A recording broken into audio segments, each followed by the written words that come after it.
Hello everyone, আসসালামু আলাইকুম। আশা করছি তোমরা আল্লাহর মতো অনেক ভালো আছো। আজকে একটি সুন্দর স্টোরিতে সবাইকে স্বাগতম। পুরো ঘটনাটি জুড়ে আমি নীরব বসুনিয়া তোমাদের সাথে আছি। গাইস, বেশি কথা না বাড়িয়ে চলো মূল ইস্যুতে যাওয়া যাক। ঈদের ছুটিতে কয়েকদিন বাড়িতে বসবাস করছিলাম। শহরে যান্ত্রিকতা, মুক্ত সময় ভালোই যাচ্ছিল। একদিন সন্ধ্যাবেলায় এলাকার এক ভাইস্তাকে শীঘ্রই আমার সাথে দেখা করতে বললাম। সে ফোনে জানালো আধা ঘন্টার মতো লাগবে তার আসতে। গ্রামের মতপথ ধরে হাঁটছি, চারপাশে সুনীল নীরবতা। মাঝে মাঝে ঝিঝি পোকা ডাকছে। কোথাও কেউ নেই। গ্রামের মানুষজন খেয়ে ঘুমিয়ে পড়েছে। পরের দিন ভোরে উঠতে হবে যে। শহরের মানুষরা দেরিতে ঘুমাতে যায়, দেরিতে ঘুম থেকে ওঠে।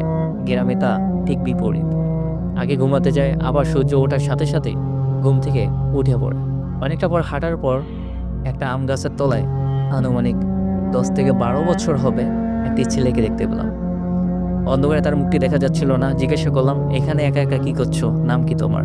ছেলেটি উত্তর দিল, নানা অপেক্ষা করতে বলেছে। আমার নাম কামরুল। কোথায় তোমার নানা? কার সাথে কথা বলছো?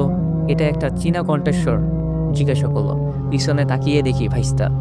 বললাম, এত দেরি হলো যে? ভাইস্তা বলল, দেরি কোথায়, আমি তো 10 মিনিটের মধ্যে চলে এলাম। ঘড়িতে সময় দেখলাম, আসলে বেশিক্ষণ হয়নি। আমার কাছে মনে হচ্ছিল কয়েক ঘন্টা যাবৎ আমি হাঁটছি। এই ছেলেটাকে চিনো? যেই ছেলেটাকে দেখাতে গেলাম দেখি সে নেই। কোথায় ছিলে? ভাইস্তা জানতে চাইলো। এখানেই তো ছিল, আমি বললাম। নাম কি? ও তো বলল কামরুল। তুমি ঠিক আছো তো? কেন? ভাইস্তা কিছু বলল না।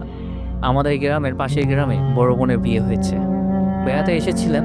মা তাকে কিছু দূর এগিয়ে দিতে গিয়ে হঠাৎ একটা ভিড় দেখতে পেলেন ঘন জঙ্গলের কাছে। ভিড় ঠেলে সামনে এগিয়ে 10 থেকে 12 বছরের একটি ছেলের লাশ দেখতে পেলেন, যার হাত দুটো কাটা ছিল। পেট চিরে নাড়ি ভুড়ি বের করা ছিল। পাশে একটা লন্ডন আর একটা টর্চ লাইট পড়েছিল। জঙ্গলের পাশেই যে বাড়িটা, পুলিশ সে বাড়িতে ঢুকলো। জামাল নামে এক কিশোরকে সে ডাক দিল। সে দৌড়ে পালান। পুলিশের সন্দেহ হইতে আর বাকি রইল না। পুলিশ তাকে আটক করলো। রাস্তার পাশেই ছিল একটা দোকান। কামরুল দোকানে বসেছিল। তার নানা কি একটা কাজে পাশের বাড়িতে গিয়েছিলেন, চলে আসার কথা। এতক্ষণ সে মোবাইলে গেম খেলছিল। জামাল তার সাথে ভাব জমবার চেষ্টা করছিল। সপ্তাহব্যাপী তার সাথে খেলেছে।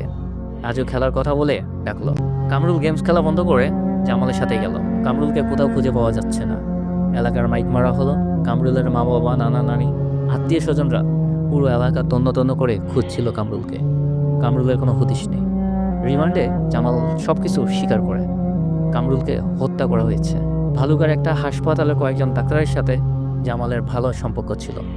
ভুলিয়ে বালিয়ে কামরুলকে ঘন জঙ্গলে নিয়ে তারপর অজ্ঞান করে কিডনি চোখ খুলে নেওয়া হয়। হাত কেন কাটা হলো? এর উত্তরে বলল, শিয়াল কুকুরের কাজ হতে পারে। ঘটনাটি শুনে আমি পুরো একদম স্তব্ধ হয়ে রইলাম। আমি তাহলে গতকাল রাত্রে কার সাথে কথা বললাম, কার সাথে দেখা হলো? মাকে এই কথা জিজ্ঞাসা করতে গিয়েও আর জিজ্ঞাসা করলাম না। এমনিতেই আমি পুরো অবাক হয়ে রইলাম আর ভাবলাম কি একটা আজব ঘটনা। গাইস, ভিডিওটি তোমাদের কেমন লাগলো অবশ্যই কমেন্ট করে জানিয়ে দিও। দেখা হচ্ছে সুন্দর একটি নতুন ভিডিওতে। ততক্ষণ অবধি সবাই সুস্থ থাকো, ভালো থাকো। আল্লাহ হাফেজ।